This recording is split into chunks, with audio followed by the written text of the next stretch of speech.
Hello, ladies and gentlemen, and welcome back. We're going to start Part C on our 2009 Grade 8 Gauss contest right now. Now, if you haven't tried these questions, 5 questions, they're each worth 8 marks. So that's a total of 40 marks, almost a third of the marks on the contest. But as I say, if you haven't tried them, I would encourage you to pause the video now, don't skip to another one, and try these questions out for yourself. These are meant to be the more challenging, the more difficult questions, and so it's a good idea to practice them ahead of just watching or reading anyone else's solutions. Really try them out and see how far you can make it and whether or not you can get the right answers. Okay? Done? Fantastic. Let's take a look at our first one, question number 21.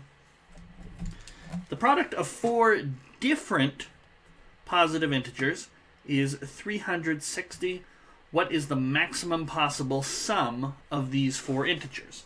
So basically what we're looking for is to have 360 is the product of, let's say, A, B, C, and D, and they all have to be different, and they all have to be positive.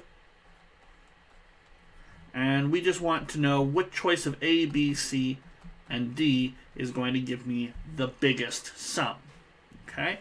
Now, I think in 2009 they liked these questions because, as I recall, there's one of these on the grade 7 paper. It's not 360, it's a much simpler number, and it's also not 4 factors.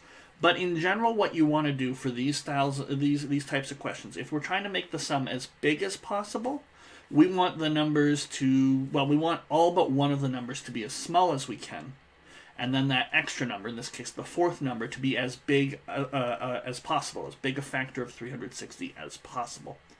Okay? So that is our goal here, and by minimizing, so basically the idea is if I have, say, a number like 24, I could divide it by 2, and there's a factor of 2, and you'll get 12. 2 plus 12 is 14, but what other things could I do? I could split 24 into, say, 3 and 8, but that adds up to 11. Okay, the biggest number in your list of factors can be, the better, the larger the sum will be. It's sort of like you have to place all your hopes on that one number there. Get one of those factors to just be as big as possible, and that will sort of outstrip any other possible combinations. You want one really big one. 2 sort of big ones won't do it. 4 kind of big ones won't do it. Just get one as big as possible.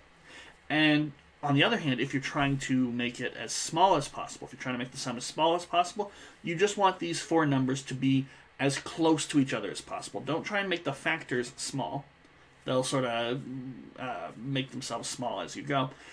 You want to sort of get them all clustered together. So if you're looking for integers and you say, for example, want 4 integers and you want the smallest sum possible, you want those numbers to be as close to the 4th root of 360 as possible. Try and get those factors, sort of all 4 of them in a row, as close as you possibly can. And that's kind of tricky sometimes.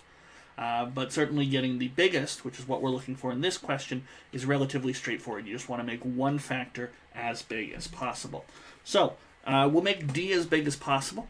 And how can we do that? Well, it'd be really nice if we could make A, B, and C as small as we can possibly make it. Now, the smallest A could be is 1. B can't be 1, but it could be 2, right? 2 is a factor of 360. And the smallest C could be is 3. Well, 3 is a factor of 360 as well, so why don't we try these? That's as small as you could possibly get A, B, and C to be, and so correspondingly D should be as big as possible. So 360 divided by 1 divided by 2 divided by 3 is 360 divided by 6, or 60, and that is indeed the biggest that we're going to be able to get for D. How do I know it's the biggest? Because these are the smallest you could possibly have for the other factors. Okay? It's not some sort of ambiguous case where, here's a possibility, and here's a possibility, and which one gives you the smallest? No. This is the dream. This is the best we could have possibly hoped for. 1, 2, 3 being our small factors. 60 is as big as you're going to get. And when you add all these up, which is what they ask for the sum, you get 66. And 66 is our answer B. It's only beaten by 1A, and I think that's there just because when they ask for maximum possible, some people come along and say, I'm just going to cheat the system and pick the biggest number there. No. That sometimes works for an A part or a B part, but certainly not for part C. They try and avoid that sort of thing. So that gives us an answer of B, and we have enough space, hopefully, to finish question 22 on the same page, but we will find out about that in the next video, won't we? I'll see you there.